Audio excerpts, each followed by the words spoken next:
এই ঈদের আমেজকে আরও শতগুণ বাড়িয়ে দিতে আইটেল দেশের বাজারে আনতে যাচ্ছে আইটেল RS4 নামে নতুন একটা গেমিং স্মার্টফোন, এবং জেনে খুশি হবেন 20,000 টাকার নিচেই ফোনটা লঞ্চ হবে।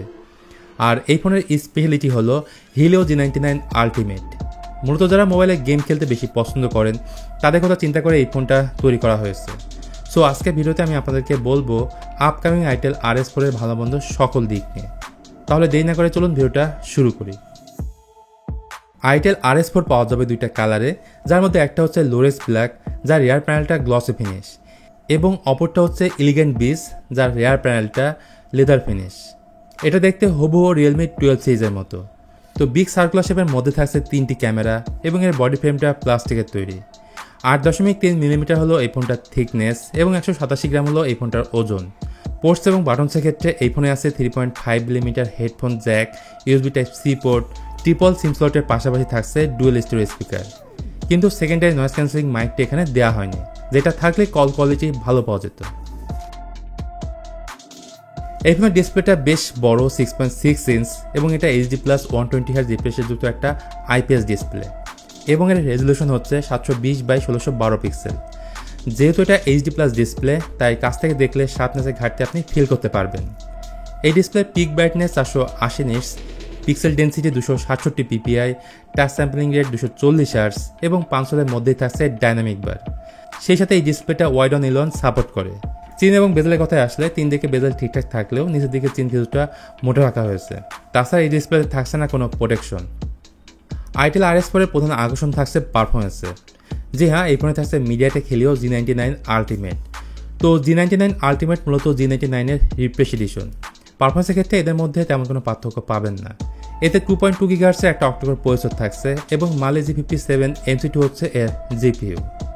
বাংলাদেশে এই ফোনটা একটা ভেরিয়েন্টের সাথে লঞ্চ হবে, সেটা হচ্ছে 8GB RAM এর সাথে 256GB স্টোরেজ, যার অফিসিয়াল দাম হতে যাচ্ছে 20,000 টাকার নিচেই। এদের র্যামের টাইপ হচ্ছে LPDDR4X, এবং স্টোরেজ টাইপ হচ্ছে UFS 2.2। তো এই ফোনের যে র্যাম ভেরিয়েন্ট 8GB, তার সাথে আরও 8GB ভার্সন আপনি অ্যাড করতে পারবেন, তাহলে টোটাল র্যাম দাঁড়াচ্ছে হলো 16GB।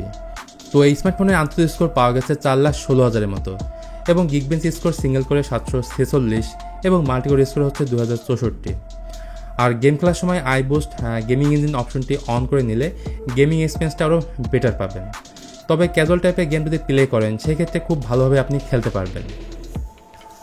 অপারেটিং সিস্টেম হিসেবে এই ফোনটা আছে Android 13, এবং আইটেল ওএসের উপর এই ফোনটা রান করবে।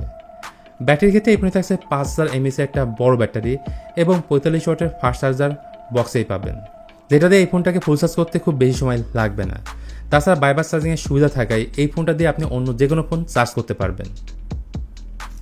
যদি এই ফোনের ক্যামেরা নিয়ে কথা বলি, তাহলে আইটেল আপনাকে হতাশ করবে না, কেননা রিয়ারে আছে 50 মেগাপিক্সেলের একটা প্রাইমারি ক্যামেরা, তার সাথে আছে একটা AI লেন্স, এবং ফ্রন্ট সেলফি ক্যামেরাটি হচ্ছে 8 মেগাপিক্সেলের।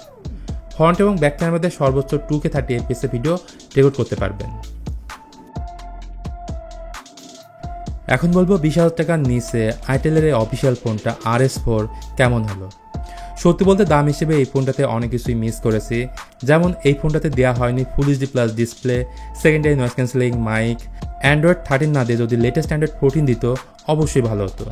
তবে ফোনটা ভালো দিক হচ্ছে powerful Helio G99 Ultimate processor, এবং 45 ওয়াটের চার্জার থাকায় খুব দ্রুতই চার্জ করা যাবে। সো সব কিছু মিলে আপনি ডিসাইড করুন এই ফোনটার জন্য ওয়েট করবেন কিনা, যেহেতু ফোনটা ঈদের আগেই বাংলাদেশে অফিসিয়ালি লঞ্চ হবে। তো আজকে ভিডিওটা তাহলে এখানেই শেষ করছি। ভিডিওটি ভালো লাগলে please hit the like button, share করতে পারেন আপনার বন্ধুদের সঙ্গে।